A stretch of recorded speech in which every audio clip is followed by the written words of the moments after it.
आगे बढ़ रहे हैं। वहीं देखिए, लोकसभा चुनाव को लेकर न्यूज 24 ने वीआईपी सुप्रीमो मुकेश सहनी से खास बातचीत की है। चुनाव में महागठबंधन को लेकर उनका क्या कुछ कहना है, सुनिए। बिहार में पहले चरण में 19 अप्रैल को वोट डाले जाने हैं, यानी कि फर्स्ट फेज का जो चुनाव प्रचार का शोर था वो बिल्कुल थम गया है। इस 4 सीटों के लिए गया, नवादा, औरंगाबाद और जमुई के लिए तमाम पार्टियों ने अपनी पूरी शक्ति झोंकी। एनडीए की तरफ से जहां 2-2 बार प्रधानमंत्री नरेंद्र मोदी आए, होम मिनिस्टर आए, और लेकिन दूसरी तरफ इंडिया गठबंधन की तरफ हम बात करें तो सिर्फ एक जोड़ी ने पूरे प्रचार की बागडोर अपने हाथों में रखी, और वो जोड़ी थी तेजस्वी यादव और मुकेश सहनी की। लगातार बिहार के औरंगाबाद, गया, नवादा और जमुई में इन लोगों ने ताबड़तोड़ सभाएं की। एक दिन में 5-5 सभाओं को किया, और इस दौरान लोगों के बीच में एक अपनी अलग पहचान बनाई। आपको बता दें कि इस पूरे जो नेतृत्व में था तेजस्वी यादव के साथ जो सबसे ज़्यादा शख्स साथ में रहे वो थे मुकेश सहनी। एक बार फिर तेजस्वी यादव के साथ आए हैं, और उसके बाद इन्होंने जो कैंपेन चलाया है उसका कहीं ना कहीं एक सार्थक असर भी देख रहा है, और जिस तरीके से जो इनका कोर वोट था वो खुलकर सामने आ रहा है। तो हमारे साथ मुकेश सहनी खुद मौजूद है, जो आज फिर निकले हैं कैंपेनिंग में। अभी तेजस्वी यादव के साथ निकलेंगे, लेकिन उससे पहले मुकेश जी, आपका न्यूज़ 24 पर बहुत बहुत स्वागत है। बहुत बहुत धन्यवाद आपको जी। इस बार देख रहे हैं कि इस बार तो आप लोगों ने पूरी तरीके से, एक तरफ से जहां एनडीए की तरफ से पूरे तमाम बड़े नेताओं ने मोर्चा संभाला, आप दोनों ने ही संभाल लिया। निश्चित तौर पे हमारी पार्टी के लिए वजूद की लड़ाई है, और जो घटना हुआ उस घटना में हम लोगों को अपने आप को साबित करना है कि कोई मल्लाह का बेटा को इग्नोर करे तो मल्लाह का बेटा अगर अपने आप पे आ जाए तो आपको बहुत बड़ा नुकसान पहुंचाएगा।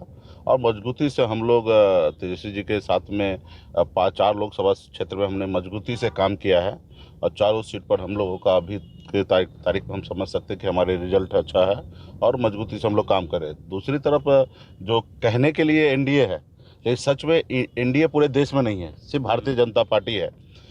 एनडीए में कोई भी सहयोगी दल जो उनके हैं वो नहीं चाहते हैं कि 370 पहुँचे।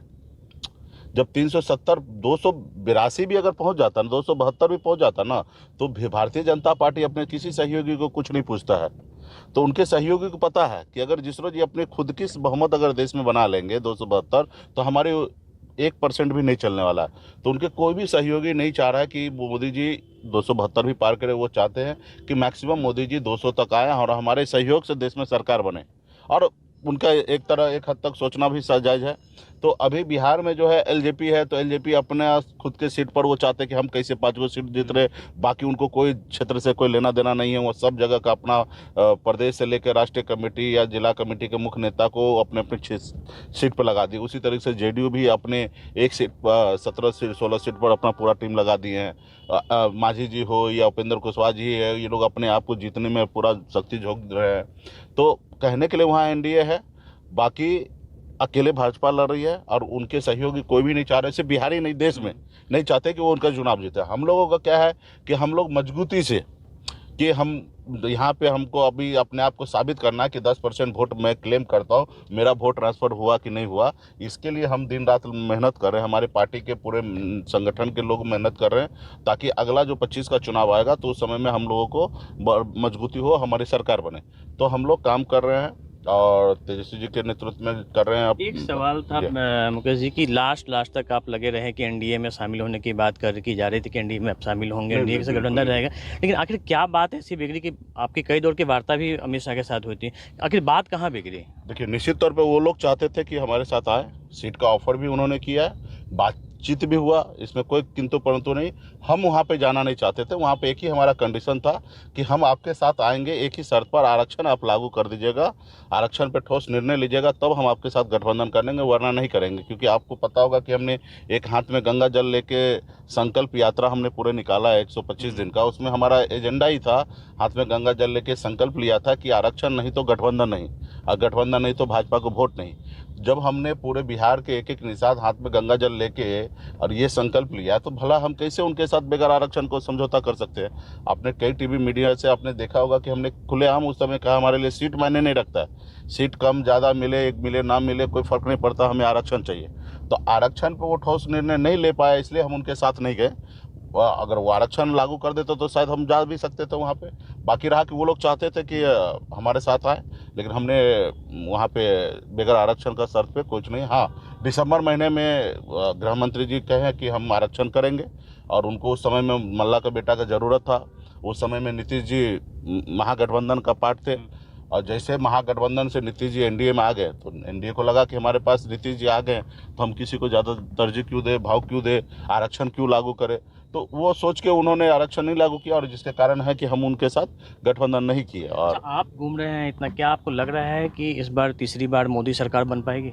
बिल्कुल ही नहीं। देखिए, देश में बेरोजगारी 2014 में लोगों को एहसास था कि बेरोजगारी है युवा को, और उस समय में वो उम्मीद पे कांग्रेस का सरकार को गिराकर और मोदी जी को लाए। क्यों? क्योंकि उन्होंने कहा कि हम हर साल 2 करोड़ युवा को नौकरी देंगे। उन्होंने कहा कि विदेश में काला धन है, बहुत सारा भ्रष्टाचार हुआ, विदेश में काला धन है, उसको लाएंगे, हर किसी के खाता में दे देंगे। उन्होंने सपना दिखाया कि किसान का आय जो है दुगुनी करेंगे। उन्होंने एक सपना दिखाया कि भाई 2022 से पहले पूरे देश में गरीब लोगों का पक्का घर हम दे देंगे। तो तमाम उन्होंने जितना भी वादा किया उस सब पे फेलियर रहा, और फेलियर भी इतना बुरी तरीके से रहा कि मतलब एक होता है कि आपने बोला कि 100 रुपया देंगे, 100 रुपया में नहीं देगा, 50 भी दिए तो लोग एडजस्ट कर लेगा। आप 100 की बात कीजिए और 1 रुपया भी ना दीजिए तो फिर कोई मतलब नहीं। आपने जो 20 करोड़ नौकरी की जगह आप 20 लाख भी नौकरी नहीं दे पाए। आपने पूरे देश में पक्का घर 1 करोड़ भी नहीं बना पाए। आपने विदेश में काला धन लाने की बात तो छोड़िए, दुनिया भर के आज कम से कम आपके रीजन में 25 से ज़्यादा उद्योगपति इंडिया से पैसा लेकर विदेश भाग गया। तो ये आपके रीजन में। अब कांग्रेस से या 1947 से लेकर 2014 तक बताइए कि इतना बड़े संख्या में विदेश हमारे इंडिया के लोग नहीं भागे। उनके संकल्प में तो कहा गया कि 80% से ज़्यादा जो वादे थे वो पूरी कर लिए गए। अब वो कुछ भी बोल रहे हैं ना, वही तो पहले भी झूठ बोल रहे थे और अभी भी झूठ बोल रहे थे। आके बता देना, और आप भी मीडिया से हैं, आप भी समझ रहे सारे चीज़ें। अब बताइए ना कि उन्होंने देश में रोजगार कितना, नौकरी कितना दिया। वो पकौड़ा तोलने को भी रोजगार कहते हैं। अभी आपको हमने पिछले साल इनका हाउस में, पार्लियामेंट में इनके तरफ से स्टेटमेंट आया कि 6 लाख 6.5 लाख नौकरी हमने दिया है। मतलब 9 साल में आपने 6.5 लाख नौकरी दिया है।